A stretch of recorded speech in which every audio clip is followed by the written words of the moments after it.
These Bruno Guimaraes to Arsenal links are becoming increasingly frustrating from a Liverpool perspective, especially given our complete lack of an out-and-out defensive midfielder and the current state of the transfer market.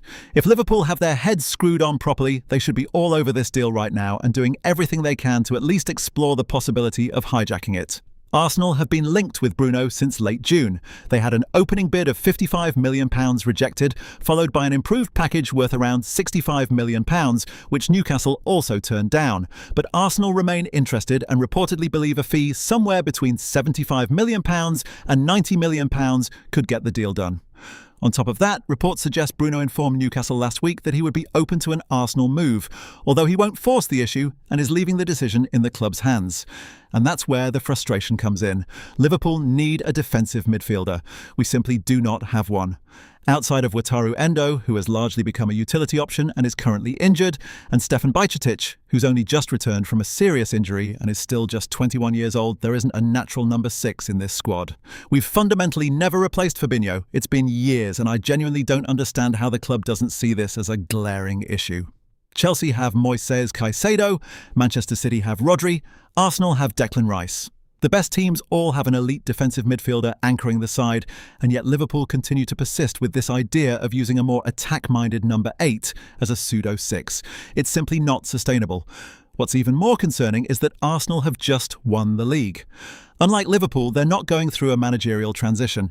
They've kept their manager, retained the core of their squad, and are now looking to add experienced Premier League proven players. That's worrying, because in this market, where unproven players are commanding ridiculous fees, Arsenal potentially getting Bruno Guimaraes for £75 to £85 million actually looks like good business. So why aren't Liverpool showing any sign of interest whatsoever?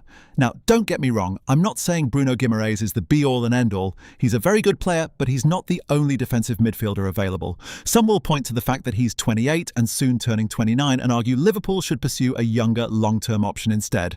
That's fair, but for me, this is bigger than Bruno specifically. It's about Liverpool showing intent. It's about identifying a genuine defensive midfielder who can protect the back four, improve our defensive structure, and elevate this team. Yes, I understand that Andoni Iraola has only just arrived and will want time to assess the squad before making decisions. But signing a defensive midfielder shouldn't be mutually exclusive to that process. The frustration with these Bruno to Arsenal links is twofold. Firstly, it's a player profile Liverpool should have been exploring themselves. Secondly, it's potentially our biggest rival next season getting even stronger.